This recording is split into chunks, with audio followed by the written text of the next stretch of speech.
Esta fotografía corresponde al Parque Nacional Torres del Paine, uno de los parques nacionales o uno de los destinos turísticos, de hecho, más importantes de nuestro país.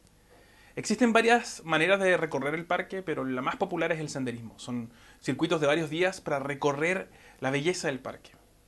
Miles de peregrinos se embarcan cada año en la travesía de recorrer sus paisajes por circuitos de varios días. El 2017 mi esposa Sabrina y yo decidimos aventurarnos en uno de estos circuitos y durante el día caminábamos cargados con nuestras mochilas y durante la noche, durante ya el atardecer, preparábamos nuestro campamento. El último día, para ese día habíamos reservado el ascenso a las Torres del Paine, a las bases de las Torres del Paine. Así que nos levantamos de madrugada y comenzamos a subir. Durante el ascenso pensamos varias veces en renunciar y devolvernos. Y otras cuantas veces pensamos que habíamos llegado cuando en realidad todavía nos faltaba camino. Pero después de mucho cansancio físico y mental, finalmente vimos alzarse delante de nosotros esas gloriosas torres por las que habíamos llegado. La llegada fue un momento profundamente emocionante para nosotros. Nos abrazamos, lloramos de alegría porque finalmente habíamos llegado al fin, a la meta de nuestro peregrinaje.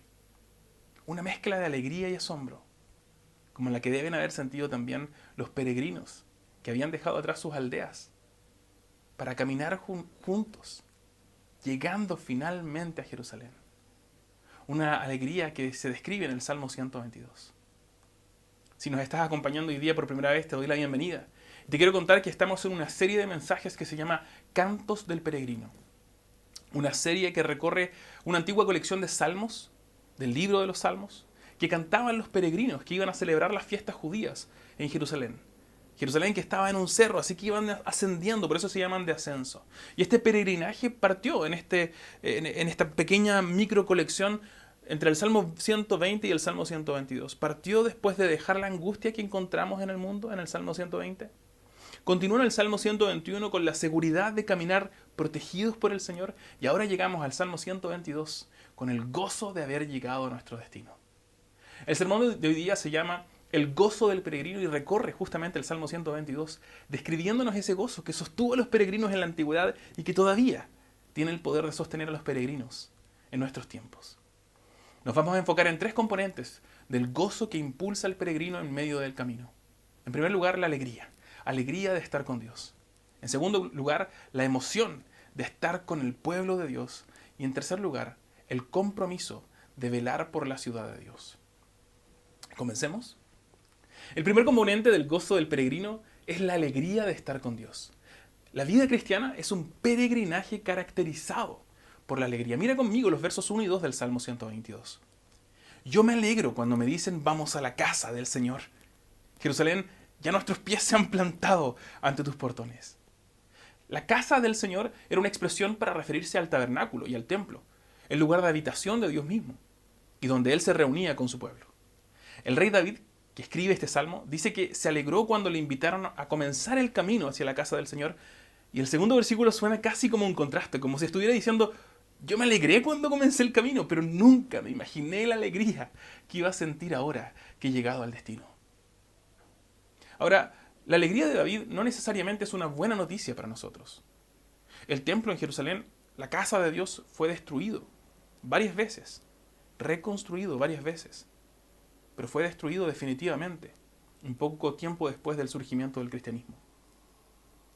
Pero los cristianos, los seguidores del camino de Jesús, no miraban a Jerusalén con la expectativa de recibir esa alegría. Los del camino de Jesús se volvieron a Cristo para encontrarse con Dios. El apóstol Pablo lo resume así, cuando les escribe a los cristianos en Colosas. A la iglesia en Colosa le dice, toda la plenitud de la divinidad habita en forma corporal en Cristo, y en Él, que es la cabeza de todo poder y autoridad, ustedes han recibido esa plenitud. La alegría de los antiguos peregrinos no se destruyó con el edificio del templo. Esa alegría antigua de estar en el lugar donde habita Dios estaba allí para apuntarnos al verdadero gozo de los peregrinos disponible para nosotros en Jesús, en quien verdaderamente y definitivamente habita Dios. Si tú estás viendo este sermón y no has comenzado aún este peregrinaje con Cristo y hacia Cristo, me gustaría invitarte a comenzarlo y unirte a este alegre grupo de peregrinos liderado por Jesús. Vamos, vamos a la casa del Señor. Únete a este peregrinaje, al encuentro de Jesús y descubre la alegría del camino y también la alegría del destino. Y si tú estás viendo este sermón como alguien que hace años confesó su fe en Jesús, pero a lo mejor la alegría del peregrinaje se siente algo muy lejano a ti, quiero tal vez inspeccionar junto contigo tu corazón. Quizás has olvidado que eres peregrino y has comenzado a vivir como un colono. Tal vez estás ahí a un costado del camino y sin darte cuenta comenzaste a establecerte aquí. Pusiste en pausa tu peregrinaje y dejaste de avanzar. O quizás estás olvidando la razón que te impulsó en primer lugar a recorrer este camino. La esperanza de llegar al destino. Aquel lugar en que Dios habita con su pueblo. Si este es tu caso, levántate. Vuelve a esa caravana de peregrinos. Vuelve a caminar con la iglesia. Déjalo todo una vez más y únete a este camino lleno de alegría, impulsado por la esperanza de llegar a aquel destino lleno de alegría. El segundo componente del gozo del peregrino es la emoción de estar con el pueblo de Dios. El propósito de la iglesia local, el propósito de esta iglesia Cristo Redentor es cautivar tus emociones al apuntarte a la reunión final del pueblo de Dios.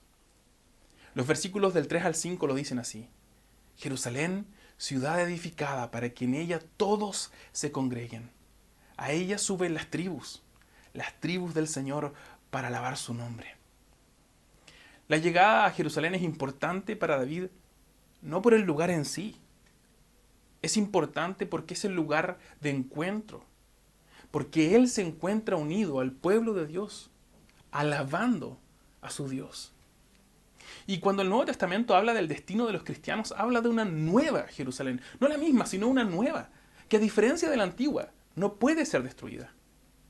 La nueva Jerusalén es un lugar en donde el pueblo de Dios disfrutará eternamente de estar con Dios y alabar a Dios.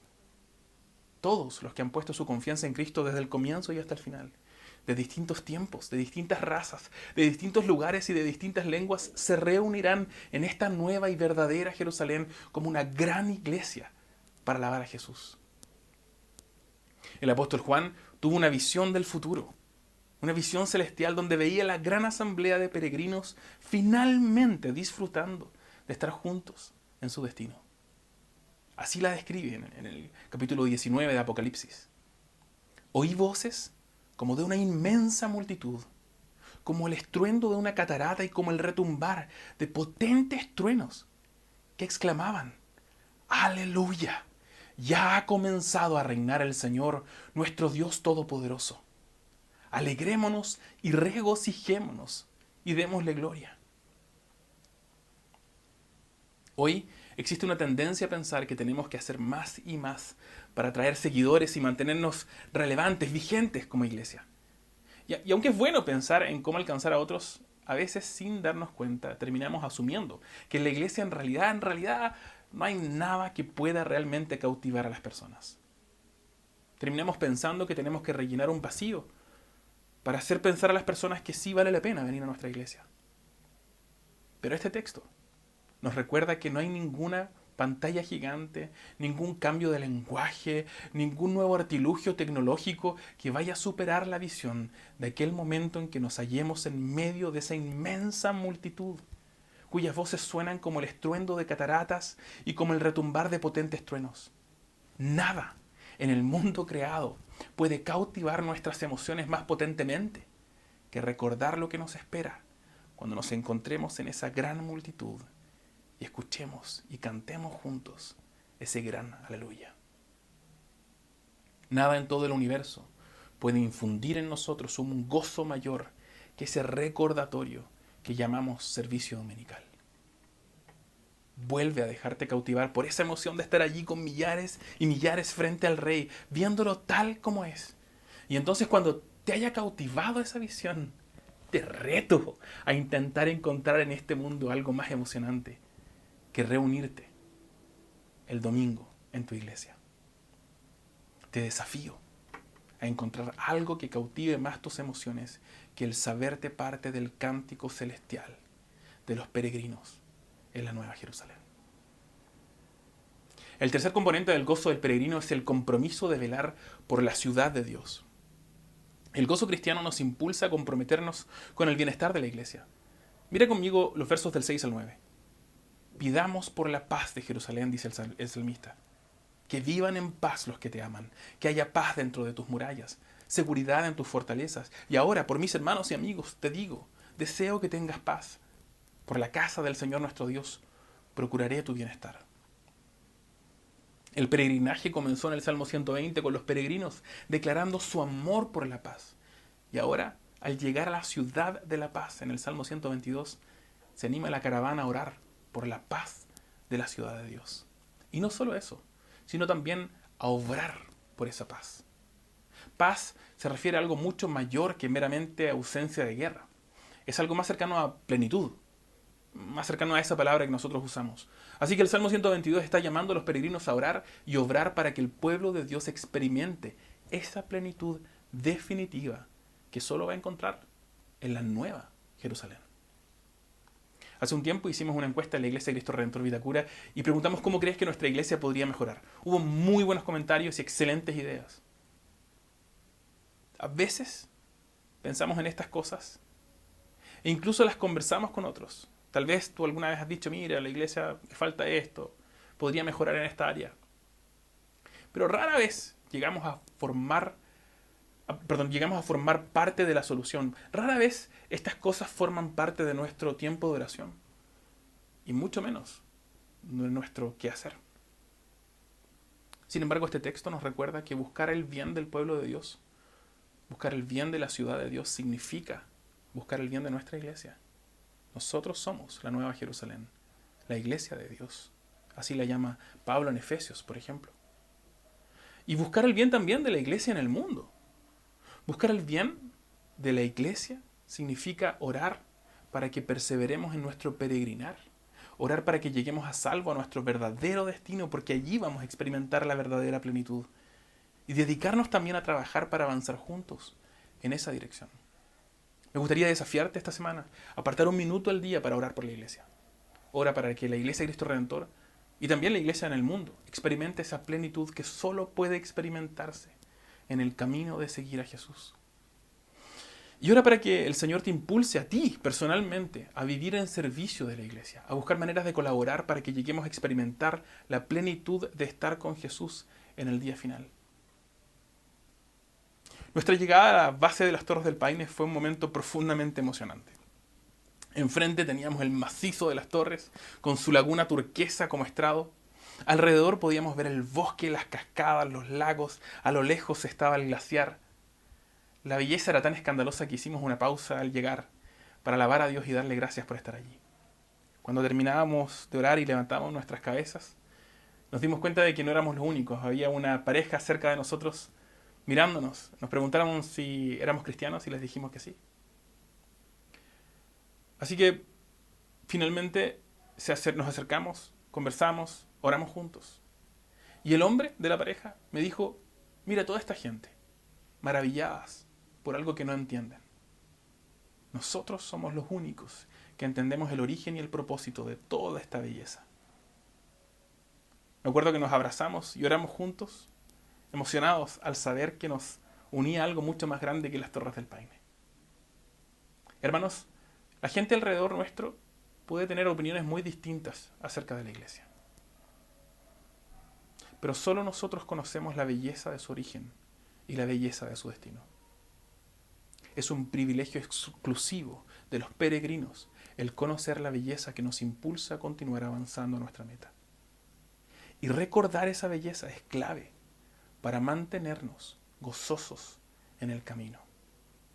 Por eso el autor de los Hebreos escribió este recordatorio para nosotros en Hebreos 12.